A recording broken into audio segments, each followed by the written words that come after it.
Guys, எல்லாரும் எப்படி இருக்கீங்க? இந்த மாயா ரோஹன் கதை உங்க எல்லாருக்கும் பிடிச்சிருக்குன்னு நம்புறேன். இப்போ வாங்க கதைக்குள்ள போலாமா? இது காதல் போதையடா நீ எனக்கு, அத்தியாயம் 17. கல்லூரி வளாகத்தில் பெரிய மரத்தின் கீழுள்ள பெஞ்சில் மாயா திருவென விழித்துக்கொண்டு அமர்ந்திருந்தாள். கீர்த்தி அவளை முறைத்து கொண்டு நின்றிருக்க உச்சக்கட்ட கோபத்தில் அங்கு வந்தான் ரோஹன். டே நில்றா, நான் ஆல்ரெடி சொன்னதுதான், சும்மா பிரச்சனை பண்ணிட்டு இருக்காத. மாயா எப்படியும் உன்னை யார் கூடவும் ஆட விட மாட்டா. நான் முன்னாடியே சொன்ன மாதிரி மாயா கூட ஆடு, உனக்கு என்ன பிரச்சனை?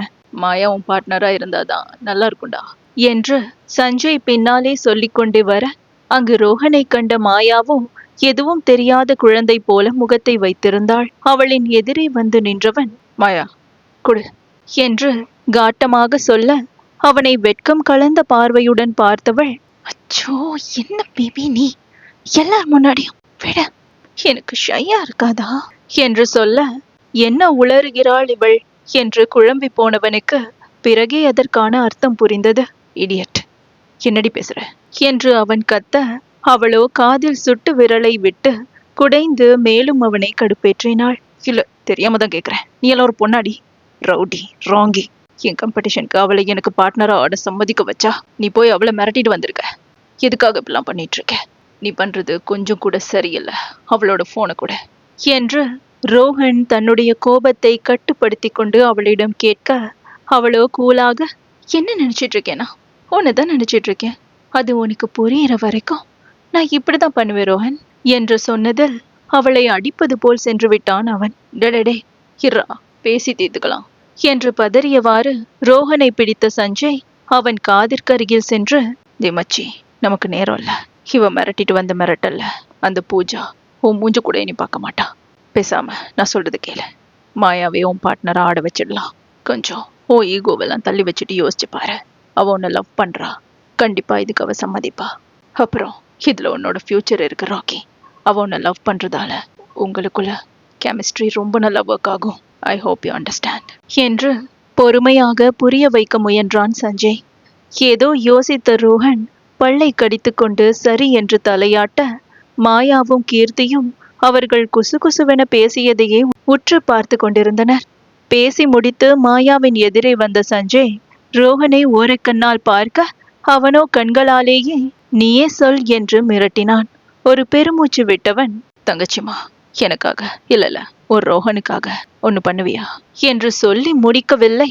ஏ ரோஹிக்காக நான் பண்ணாம சொல்லு அண்ணாத்த, சொல்லு என்று 2 அடி ஆர்வமாக முன்னே வந்தவளை பார்த்த கீர்த்தி தலையில் அடித்து கொள்ள பதறியே விட்டான் சஞ்சய். சரி பொறுமை, உனக்கு தான் தெரியும்ல, இப்போ வர்ற காம்படிஷன்ல ரோஹன் வின் பண்ணாதான் ஃபைனல் ஸ்டேஜ்க்கு அவனால போக முடியும்.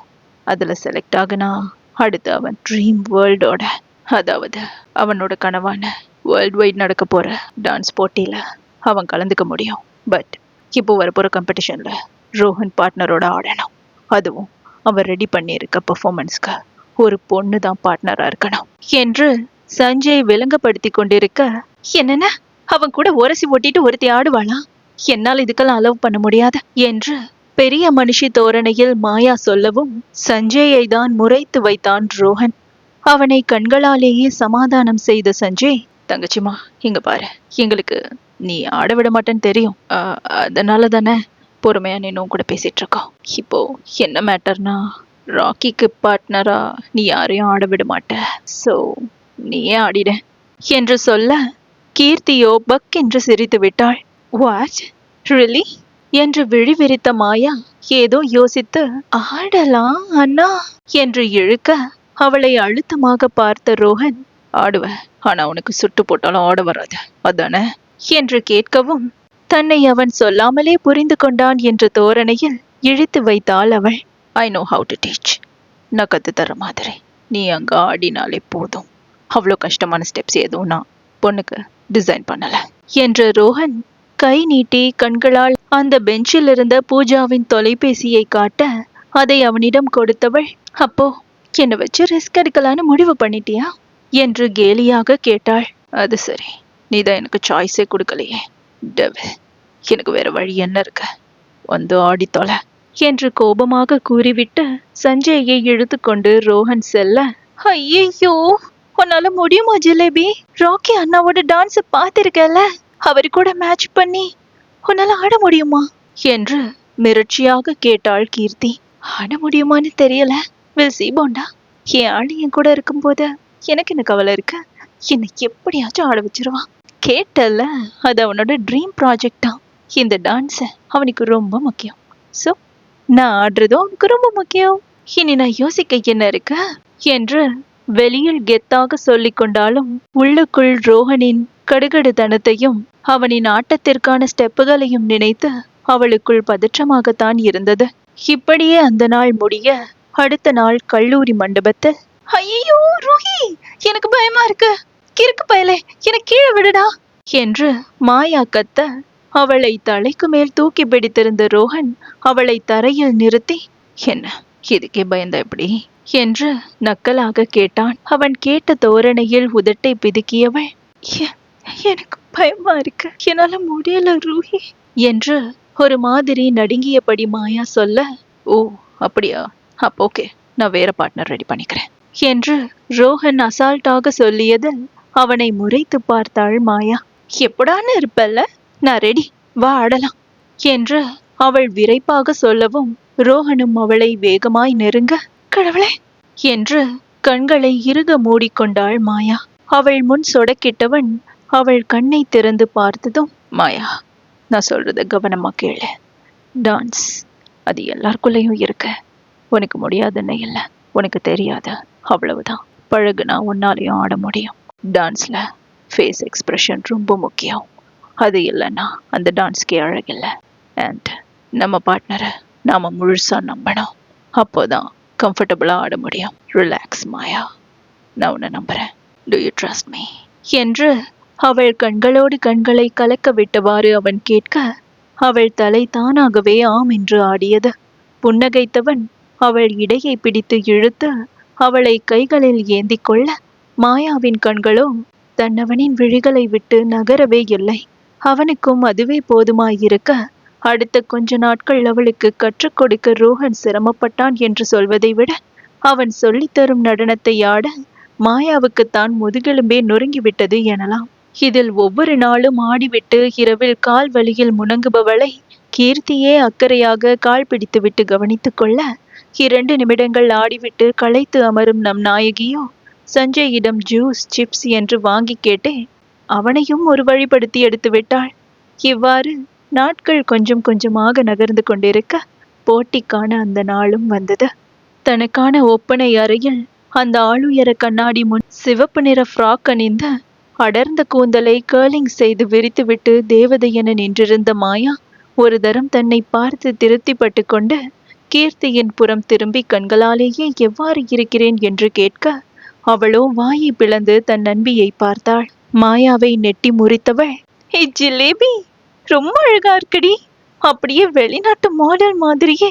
ரோக்கியா நான் மட்டும் உன்னை இப்படி பார்த்தாருன்னு வை, அவ்வளவுதான், மன்மத அவன் காதல் ரொம்ப ஈஸியா விட்டுருவான். உன்னோட ஹேர் கலருக்கும் இந்த ட்ரெஸ்ஸுக்கும் செம்மையா மேட்ச் ஆகுது, இன்னைக்கு உன் காட்டுல மழைதான் போ என்று அவள் குதூகலமாக சொல்ல, மாயாவோ சலிப்பாக தலையாட்டி, யாரு, என் ரூஹி தானே, வந்து அப்படியே என்னை கட்டி பிடிச்சிருவான் பாரு, இப்ப அந்த கிறுக்கன் வருவான், கொஞ்ச நேரத்துல என்ன பண்றான்னு மட்டும் பாரு என்று மாயா சொல்லி முடித்த அடுத்த கணம் கதவை திறந்த ரோஹன், ஆல்ரைட் மாயா, நீ ஓகே தானே, இன்னும் 2 பெர்ஃபார்மன்ஸுக்கு அப்புறம் நம்மளோடது தான், பி ரெடி, நாங்க வெயிட் பண்ணிட்டு இருக்கேன் என்று சொல்ல வேண்டியதை சொல்லிவிட்டு மாயாவை கண்டும் காணாதது போல் சென்று விட்டான். மாயாதான் அவனின் படிகட்டு தேகத்தை வெளிச்சம் போட்டு காட்டும் வெள்ளை டிஷர்ட்டில் இருந்த தன்னவனை ஏக்க பெருமூச்சோடு ஒரு பார்வை பார்த்து வைக்க, அவனுக்கோ அவள் என்ன நிறத்தில் ஆடை அணிந்திருந்தாள் என்பது கூட கவனத்தில் இல்லை. ஒரு பெருமூச்சு விட்ட மாயா வெளியில் வந்து நிற்க, அப்போதுதான் அங்கிருந்த புகைப்பட கருவிகள் அவள் கண்ணில் தென்பட்டது. இதற்கு முன் இப்படி ஒரு இடத்தில் நின்றிராதவள் அதை கண்டு பதறியே விட்டாள். இத்தனை நேரம் தயாராக வேண்டும் என்ற பதற்றத்தில் அதை கவனிக்காதவளுக்கு இப்போதுதான் அத்தனை கூட்டம் மற்றும் கேமராக்கள் கண்ணில் படவும் உள்ளுக்குள் நடுக்கம் பிறந்து விட்டது அவளுக்கு. ஒருவித பதற்றத்துடன் இருந்தவளை பார்த்த சஞ்சய், தங்கச்சிமா என்னாச்சு, ஏன் ஒரு மாதிரி இருக்க என்று புரியாமல் கேட்க, அப்போதுதான் அவள் முகத்தை ரோஹனும் கீர்த்தியும் கவனித்தனர். என்னால முடியாதண்ணா என்று மாயா பயந்து ஓட போக பதறி போய் அவள் கையை பிடித்து நிறுத்திய ரோஹன், மாயா, ஐயோ மேட், எங்கடி ஓடுற? ஒழுங்கு மரியாதையா வந்து ஆடி கொடுத்துட்டு போ. ஆடுறேன்னு சொல்லிட்டேன்.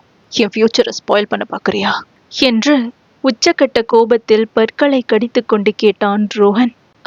ராக்கினா, அவள் ரொம்ப பயந்து போயிருக்கா, கொஞ்சம் அவளை விடுங்க, நீங்களும் அப்படி பண்ணாதீங்க என்ற கீர்த்தியின் வார்த்தைகளில் தன் கோபத்தை கட்டுப்படுத்தியவன் மாயாவை நெருங்கி, ஓகே ஓகே ஓகே மாயா, இது என்னோட லைஃப், ப்ளீஸ். நான் உன்கிட்ட இது வரைக்கும் எதுவும் கேட்டதில்ல, முதல் தடவை கேட்குறேன். ப்ளீஸ் ப்ளீஸ் இப்படி பண்ணாத, எனக்காக ஆட என்று கெஞ்சும் குரலில் கேட்டான் ராக்கி.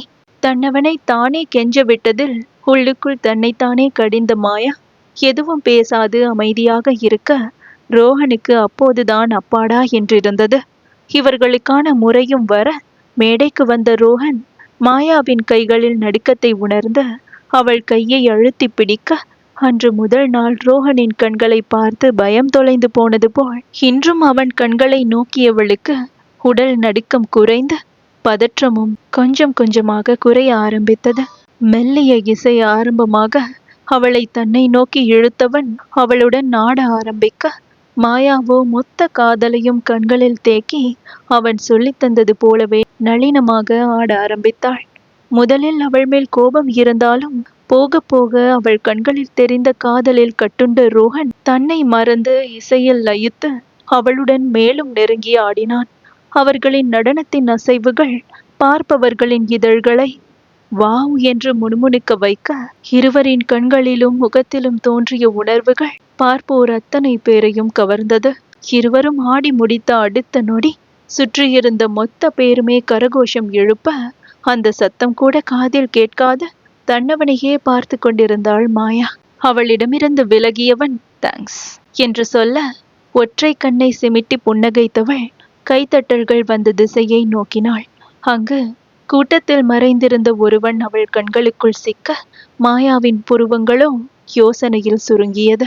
இவன் இங்க என்ன பண்றான் என்று யோசித்தவள் ரோஹனின் தொடுகையிலேயே நடப்புக்கு வந்து ரோஹனின் கையை பிடித்தவாறு நன்றி சொல்லிவிட்டு மேடையின் பின்னாடி ஓடிச் சென்றுவிட, சஞ்சயும் கீர்த்தியும் தம் நண்பர்களை தாவி அணைத்து கொண்டனர். அடுத்த சில நடனங்களுக்கு பிறகு இறுதிச் சுற்றுக்கு செல்ல போகும் வெற்றியாளர்கள் அறிவிக்கப்பட ரோஹனுக்கோ ஒரே படபடப்பாக இருந்தது. இதுல மட்டும் நான் செலக்ட் ஆயிட்டேன்னா ஃபைனல் தான், ஸ்டேட் லெவல், நிறைய டான்சர்ஸ் வருவாங்க. என்னோட ட்ரீம் அது. அதுல மட்டும் வின் பண்ணா போதும், அதுக்கப்புறம் ஐயாவோட லெவலே வேற. மாயா, பார்த்துட்டே இரு, இதுல மட்டும் நான் செலக்ட் ஆகல உனக்கு கொன்றுவேன், உன்னைதான் போட்டு சாத்துவேன் என்று தன் அருகில் நின்ற நண்பர்களிடம் சொல்லிவிட்டு நடுவர்களை ஆர்வமாக பார்த்தான் ரோஹன். அதை கேட்ட மாயாவோ கையெடுத்து கும்பிட்டு வாய்க்குள் ஏதேதோ முணுமுணுத்தவாறு வேண்டுதல் வைக்க, அதை பார்த்து பக்கென்று சிரித்து விட்டான் அவன். நடுவர்களும் பார்வையாளர்களை பதற்றமாக்கி சற்று கடுப்பாக்கிவிட்டே பிபியையும் கொஞ்சமாய் எகிர வைத்துவிட்டு ரோஹன் சைத்தன்யா என்ற பெயரை கத்தி அறிவிக்க, ரோஹனின் ஆட்டத்தின் விசிறிகளோ கத்தி கரகோஷம் எழுப்ப ஆரம்பித்து விட்டனர். வா ராக்கி, நீதாண்டா என்று சஞ்சயும் கத்த, நிஜமாவே நம்ம செலக்ட் ஆயிட்டோமா, ஐயா சூப்பரு என்று சந்தோஷத்தில் தன்னை தாவி அணைக்க வந்த மாயாவை கண்டு கொள்ளாது சஞ்சயை அணைத்து கொண்டான் ரோஹன். ராக்கி, ஐம் சோ ஹாப்பிடா என்று சந்தோஷத்தில் அவன் கூச்சலிட, மாயாவுக்கோ அவன் தன்னிடம் அவனின் சந்தோஷத்தை பகிரவில்லையே என்ற ஏக்கம் ஒரு பக்கம் இருந்தாலும், தன்னவனின் கனவு நிறைவேறப் போகிறது என்ற சந்தோஷம் அந்த ஏக்கத்தையே மிஞ்சிவிட்டது. ஆனால் அன்று அவள் அறியவில்லை, ரோஹனின் இந்த அதீத கனவு அவளாலேயே ஒரு நாள் சிதைய போகிறது என்று. அதே சமயம் இங்கு இத்தாலியில் வாட்ஸ் கோயிங் ஆன் தேர், அவங்க என்ன பண்ணிட்டு இருக்கா, அவளை வாட்ச் பண்றீங்களா இல்லையா, யூ பிளடி இடியட் என்று அந்த கொடியவன் தன் முன்னாலுள்ள திரையில் மாயா ரோஹனுடன் நடனமாடும் காட்சியை பார்த்து கத்த, மறுமுனையில் லியோவோ, சார் ஐம் ஸ்வேர், நானும் அவளை ஃபாலோ பண்ணிட்டு தான் இருக்கேன், என்னால் அவளுக்கு எதுவுமே பண்ண முடியலை, நெருங்க கூட முடியலை, என்ன பண்றது சார், எனக்கு கொஞ்சம் டைம் கொடுங்க என்று தயக்கமாக சொல்ல, what you fucking bloody idiot என்று கத்த ஆரம்பித்தவன் இன்னும் சில பல கெட்ட வார்த்தைகளை உபயோகித்து திட்டிவிட்டு, லுக், நீ என்ன பண்ணுவியோ ஏது பண்ணுவியோ எனக்கு தெரியாது. இன்னும் 3 மாசத்துல அவ இருந்த தடயமே இருக்கக்கூடாது. இல்லைன்னா நான் என்ன பண்ணுவேன்னு உனக்கு நல்லாவே தெரியும் என்று மிரட்ட, அதில் லியோவுக்கு உள்ளுக்குள் உதறல் எடுக்கத்தான் செய்தது. இங்கு இவ்வாறு இருக்க, அடுத்த நாள் இரவு போட்டியில் வெற்றி பெற்றதற்கு ரோஹன் தன் நண்பர்களுக்கு பப்பில் கேளிக்கை விருந்து ஏற்பாடு செய்திருக்க, அதை முடித்துவிட்டு பப்பில் இருந்து ஹைஃபை கொடுத்தவாறு வெளியே வந்த ரோஹனும் சஞ்சயும் தமது கார் அருகில் செல்ல, சரியாக அவர்கள் முன் வந்து நின்றது ஒரு ஜீப். கையில் மது போத்தலுடன் பாபி அதிலிருந்து இறங்க, அவனோடு அவன் அள்ளக்கைகளும் கூடவே இறங்க, அவர்களை சலிப்பாக பார்த்தனர் இந்த இரு நட்புகளும். ரோஹனை நக்கலாக பார்த்த Bobby, how cruel you are. உன்னோட சக்சஸ் பார்ட்டிக்கு என்னை கூப்பிடாம விட்டுட்டிய ராக்கி, தப்பு பண்ணிட்டேன் என்று குடித்த வெறியில் கேலியாக கேட்க, நானா? உன்னையா? எதுக்காக?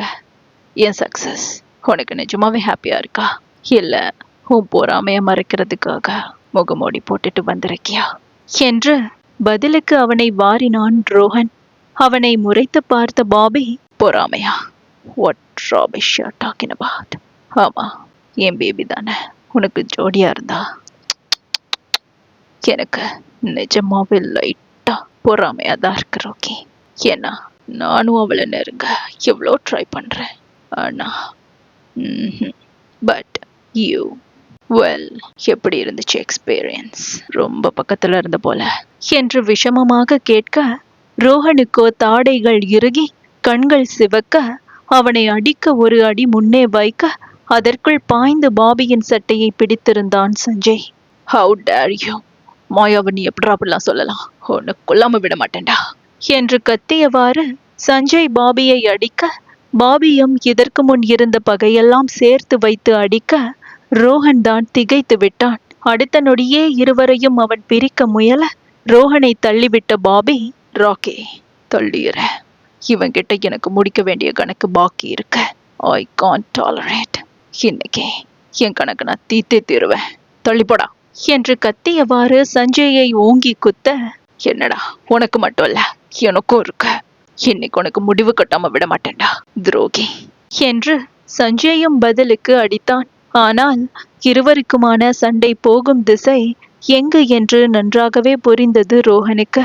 இதில் பாபி வேறு சஞ்சயை அடிப்பதில் ரோஹனுக்கு கோபத்தின் உச்சத்தை தொட, அவனும் இடையில் புகுந்து பாபியை அடிக்க, பாபியின் நண்பர்களும் இடையில் புக என அந்த இடமே கலவரமாகி போனது.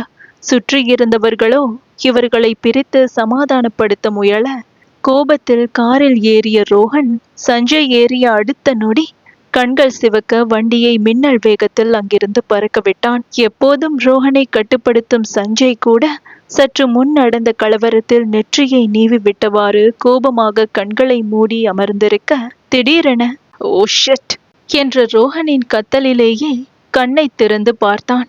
ரோஹனோ பதறியபடி காரிலிருந்து இறங்கி தான் இடித்த அந்த பெண்மணியை பதறியபடி பார்க்க, இப்படி கோபத்தில் கண்மண் தெரியாமல் வண்டியை ஓட்டி அதை ஒரு பெண்ணின் மீது சென்று இடிப்பான் என்று எதிர்பாராத சஞ்சயும் ஓடிச் சென்று முன்னால் பார்க்க, தலையில் காயத்துடன் பேச்சு மூச்சு இல்லாமல் இருந்த பெண்மணியை பார்த்து அதிர்ச்சியில் உறைந்தே விட்டான்.